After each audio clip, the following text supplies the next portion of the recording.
Just a couple hours ago, From Software and Bandai Namco pushed a new patch for Elden Ring. This was about 1.63 gigabytes. It's the largest patch for Elden Ring so far, and comes with a slew of bug fixes and quality of life improvements, as well as balancing changes to the game.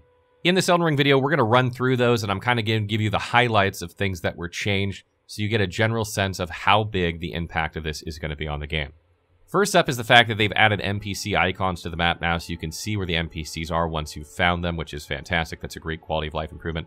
They've actually added a new NPC that was missing from the game, I guess, and they've added some new quest phases for some other NPCs, so my guess is that these quest lines were never finished, and now you're going to be able to complete them. And I'm assuming because of these changes that you're also going to get some more summonable NPCs in certain situations. It says here that you'll be able to summon some of them. It doesn't say which ones. So I'm going to assume it'll probably be some of these, as well as other ones as well. Running through the bug fixes, probably the first one that jumps out to me is the fact that there is a bug that prevents people from obtaining items after boss battles. I've seen a lot of comments of people complaining that they've defeated bosses and not gotten items. So this is a huge change, and I'm really, really happy to see this one. The next bug that really jumps out at me is the bug that was causing Arcane to not scale correctly with some weapons. This one I've seen complained about time and time again, and in fact I've avoided certain weapons because of it, like Rivers of Blood, for instance, the katana. So hopefully that's all fixed now. I haven't gone and tested all these things, but that should supposedly be fixed. Another really important thing that was fixed was there was a situation where players could only use 2 talismans, and if they missed getting their talisman pouch, their second one, they wouldn't be able to get a 3rd or 4th talisman. So they've added something to the Twin Maiden Husk shop now, so if that happens to you, you can just go pick one up. So for those of you who kind of got screwed, hopefully when you go to the Twin Maiden Husk shop now, your character will be able to get those extra talisman slots. Another thing that really jumps out at me is there was a bug causing some weapons to have incorrect scaling after strengthening. So now the scaling has been fixed for those weapons. I don't know if that means it was too much or too little, but I'm assuming it was probably too little in a lot of cases. So you're going to see a little bit of rebalancing on weapons specifically. And there was also another bug causing some weapons to not stat scale at all. So that's been fixed. So if you were someone who was avoiding certain weapons because those things were present with that weapon, you might want to check them out now because it's likely fixed for them. Another thing that was really good that they patched was the Erdtree's weapon skill without absorbing an attack using a special combination of item and incantations. This was being abused heavily in PvP to make people like immortal practically. So getting that fixed is fantastic.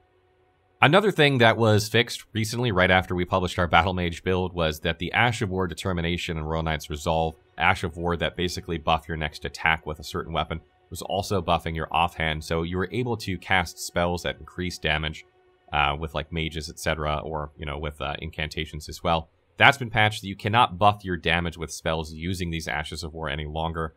So we pulled our Battle Mage build down. Hopefully now you'll see the updated version of that. We've corrected that. Another thing they've noted here is other performance improvement and bug fixes. I'm hoping that means that the frame rate will be slightly improved. I guess that's being hopeful. I haven't played enough since the patch to see how much improvement or not improvement there is, but one can hope that it has improved a little bit. Moving on to balance changes, the first thing you're going to notice is that they've increased the drop rate of smithing stones for some enemies, and that they've added smithing stones to early game shops so that you can upgrade your weapons more effectively and you don't have to farm very early on in the game. This is probably a great change because you can't buy smithing stone 1s and 2s until you get a little bit into Learning of the Lakes unless you beeline it right there, which most players won't do. So if you want to play around with different weapons, you're kind of in a bad spot. That's a great change.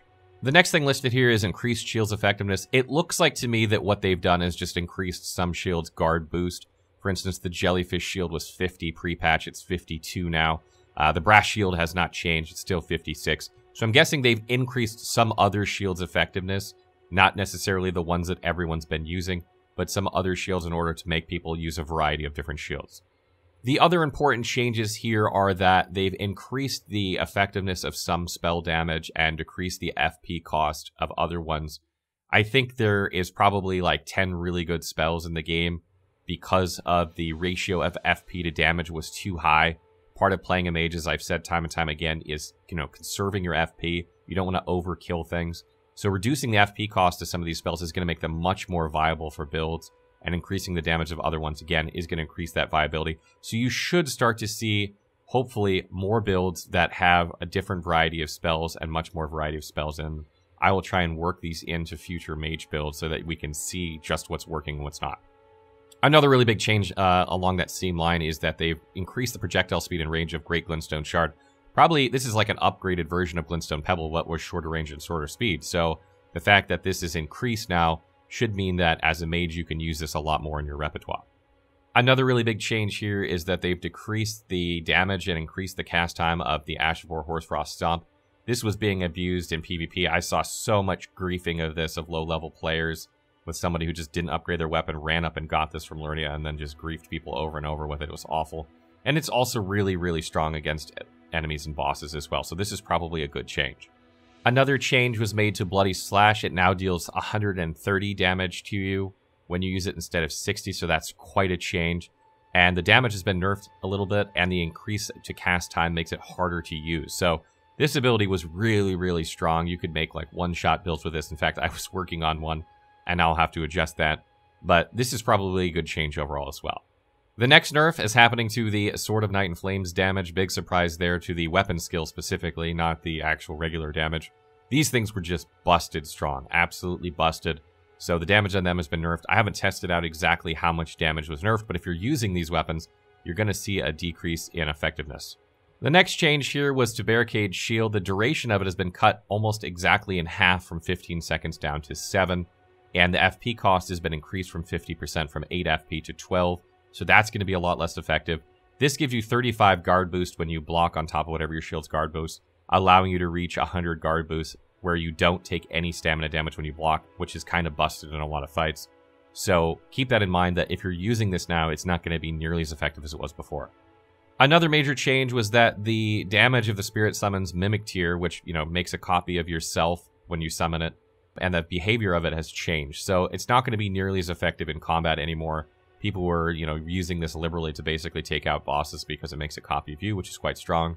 This is something that was changed and is probably a good change as well. Other than that, the last thing just says other enemy and weapon balance changes. I'm assuming this relating to damage and scaling of enemies and health of enemies and damage of weapons. Obviously, it'll take some time to update the wiki with these changes because we got to go find everything again or look through everything that we have and make sure these values have not changed. But we will update the wiki as quick as we can with all that information so it is current, so stay tuned for that. So what do you guys think of these changes to the game? Are they for the better or are they for the worse? I'm not a huge fan of nerfs in games that have PvE, but I guess that's the price you pay when there's also PvP, because if it was a PvE only game, you could just decide not to use it if you don't want, but in a PvP game, some of these things can be abused. What do you guys think? Let us know in the comments below.